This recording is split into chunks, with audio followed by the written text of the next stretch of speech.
తెలంగాణ రాష్ట్రంలో మీ మ్యానుఫ్యాక్చరింగ్ యూనిట్ను పెట్టడం ద్వారా సరైన రాష్ట్రంలో సరైన వ్యాపారాన్ని మీరు ప్రారంభించారు.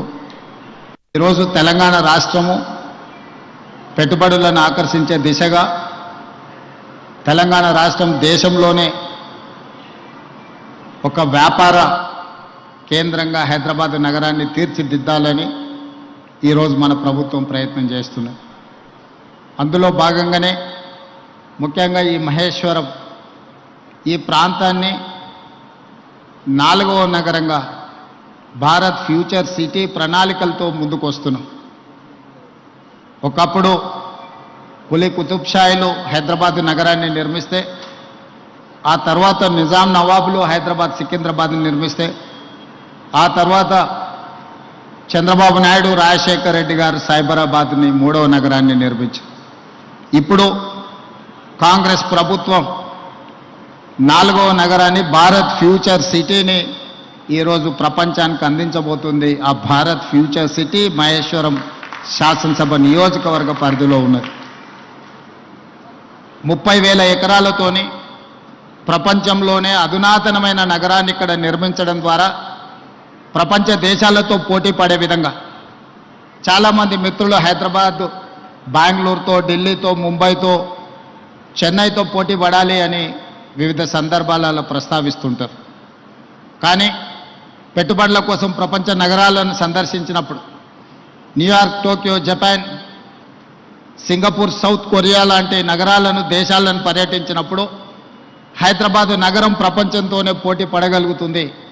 హైదరాబాదు ప్రపంచంతో పోటీ పడగలిగిన నైపుణ్యత ఈ ప్రాంతంలో మన యువతలో ఉన్నది అని నేను, మా మిత్రులు శ్రీధర్ బాబు గారు భావించడంతో ఈరోజు భవిష్యత్ ప్రణాళికలను ప్రపంచంతో పోటీ పడే విధంగా తెలంగాణ రైజింగ్ 2047 విజన్ డాక్యుమెంట్ను ఈరోజు డిసెంబర్ 9, 2025 లోపల విజన్ డాక్యుమెంట్ను ఇవ్వడం, ఆ విజన్ డాక్యుమెంట్తో రాబోయే 100 సంవత్సరాలు తెలంగాణ రాష్ట్రానికి ఏం అవసరం ఉందో ప్రణాళికలు రచించి ప్రపంచంతోనే పోటీ పడే విధంగా మన రాష్ట్రాన్ని తీర్చిదిద్దాలనుకుంటున్నాం.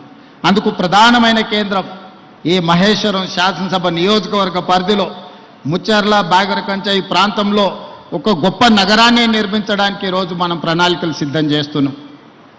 ఈ ప్రణాళికలను సిద్ధం చేయడంలో సింగపూర్కు సంబంధించిన సంస్థలు, ఇతర దేశాలకు సంబంధించిన కన్సల్టెంట్స్ అందరూ కూడా నిరంతరం పనిచేస్తున్నారు మన నగర అభివృద్ధి కోసం.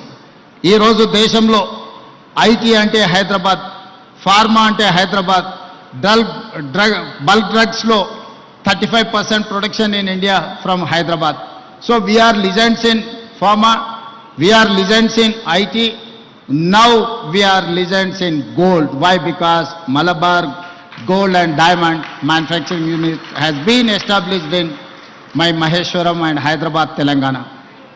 Now I can say proudly, Hyderabad, Telangana is the legends in gold. ఈరోజు ఒక్కొక్క రంగంలో తెలంగాణ రాష్ట్రం రాణించడం, తెలంగాణ రాష్ట్రాన్ని అభివృద్ధి పదం వైపు నడిపించడంలో మా ప్రభుత్వం ఎప్పుడూ సిద్ధంగా ఉంటుంది. పెట్టుబడులను ఆకర్షించడమే కాదు, పెట్టుబడులు పెట్టిన వాళ్లకు పెట్టుబడులకు రక్షణ కల్పించి లాభదాయకంగా వాళ్ళ వ్యాపారాలు ఉండే విధంగా రాష్ట్ర ప్రభుత్వం సహకరిస్తుంది. రాష్ట్ర ప్రభుత్వం యొక్క విధానాలు మీరు 94 నుంచి 2004 వరకు 10 సంవత్సరాలు టీడీపీ ఉన్నా, ఆ తర్వాత 10 సంవత్సరాలు కాంగ్రెస్ ఉన్నా, ఆ తర్వాత 10 సంవత్సరాలు బీఆర్ఎస్ ఉన్నా, ఇప్పుడు మన ప్రభుత్వం వచ్చిన పెట్టుబడుల విషయంలో, పారిశ్రామికవేత్తల విషయంలో మన విధానాలు మారలేదు. ఇంకా విధానాలను అభివృద్ధి చెందుకుంటూ మెరుగైన అవకాశాలు కల్పించుకుంటూ ముందుకు వెళ్ళినాం. Our industrial policy, our investment policies have never changed. We are time and again governments are changing. From 94 to 2004 there was a TDP government. From 2004 to 2014 there was a Congress government headed by Rajshekar Reddy garu. From 2014 to 2024 headed by Mr. Chandrasekhar Rao. Now Congress party government is there. Governments are changing, but we have never changed our policies, our incentives. So I wanted to assure every investor, we are there to support, we are there to give incentives and everything.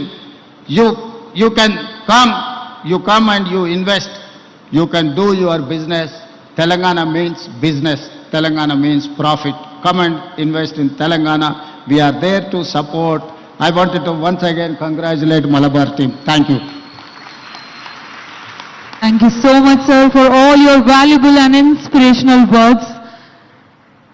ఎంతో స్ఫూర్తిదాయకమైన ప్రతి ఒక్క మాటని మాకు అందించారు. చాలా చాలా ధన్యవాదాలు.